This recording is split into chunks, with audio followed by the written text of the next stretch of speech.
Yasama rayon məhkəməsi sözün həqiqi mənasında torpedo kimi durub Raufun müdafiəsində bu işi qəbul etmir. Hər dəfə müxtəlif səbəbləri göstərərək ya 30 manatlıq qəbz yoxdur, işte 30 manatı ödeyirik, 10 gün keçir, təzədən veririk məhkəməyə. 100 manatlıq yoxdur, təzədən bir müddət keçir. Bu sənəd yoxdur, o sənəd yoxdur, qohumluq əlaqəsi, yəni və s. ilaxır. Yəni gülünc bir səbəb də odur ki, deyir ki, nümayəndə gərək sənin qohumun olmalıdır. Ay rəhmətliyin qızı, nümayəndə də fərqi var, qohum deyil, qohum deyil. Faktdır ki, mən öz qohumumdan məhkəməyə şikayət eləmişəm, öz doğma əmimlə. İndi mənim əmim oğlu gəlməlidir, mənim nümayəndəm olsun. O, həqiqətən də absurddur, gülünc məsələdir. Hər nəysə, sözüm onda yox. Deməli, bunların marağı ondadır ki,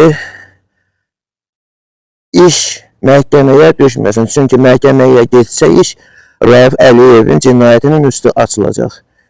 Rauf Əliyev də əmindir, uzun illər ağır cinayətlərdə hakim işləyib, çox yaxın münasibətləri var.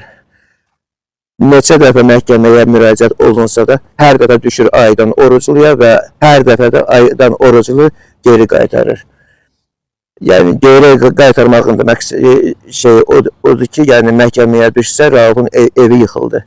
Onun evindən mənə mən öz haqqımı sonuna kimi müdafiə edəcəm. Yəni, məsələ onda deyil ki, mən var dövlət üçün əmni məhkəməyə verirəm və s. Yox, mənə çox pis təsir eləyən odur ki, özü var dövlət üçün məni heçə sayıb. Atam mənim rəhmətə gedib və rəhmətə gedməyini, gizlətməyinə səbəb o idi ki, ədliyyədən nəsə sənəd alsın, geçəncə ölüm haqqında ki, onun əmimdən başqa güya vərəsəsi yoxdur. Yəni, sözümün canı odur. Vərəsəlik məsələsində də ki, yəni, hər kəsə məlumdur ki, illər geçsə də, yəni, vərəsədir, öz hüququnu müdafiə eləyə biləcək və bərpa eləyəcək inşallah. Burada mənə pis təsir eləyən məsələ odur ki, əmim məndən gizlədib bunu. Yəni, mənim atamdan normal ata-bala kimi münasibətimiz olmayıb. Tam başqa idi. Biz, yəni, dost kimi idik bir-birimizlə. Allah hər birimizin ölənlərinə rəhmət eləsin. Hər birimizin Allah balasını saxlasın. Yəni, o dərəcədə yaxın münasibətdə olmuşam ki, atamla dost kimi. Mən öz oğlumun adını atamın adı olaraq qoymuşam. Yəni, dünən yox, 2 gün bundan qabağı yox. Yəni, oğlumun artıq 13 yaşı var. İndi biz dəzdən məhkəməyə müraciət eləyəcək. İnşallah bu dəfə də olmasa, gələn dəfə də olmasa, o biri dəfə. Nə vaxtsa qeyrətli hakim çıxacaq Yasama rayon məhkəməsindən və bu işə baxacaq.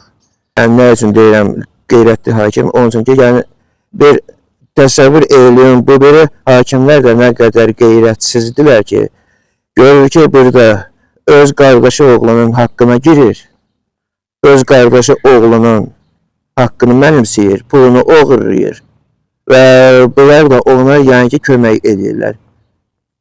Nə dərəcədə insanidir bu? Həqiqətən də insani bir məsələ deyil bu. Yəni, bəlkə də heyvan öz qardaşı oğluna belə şey eləməz.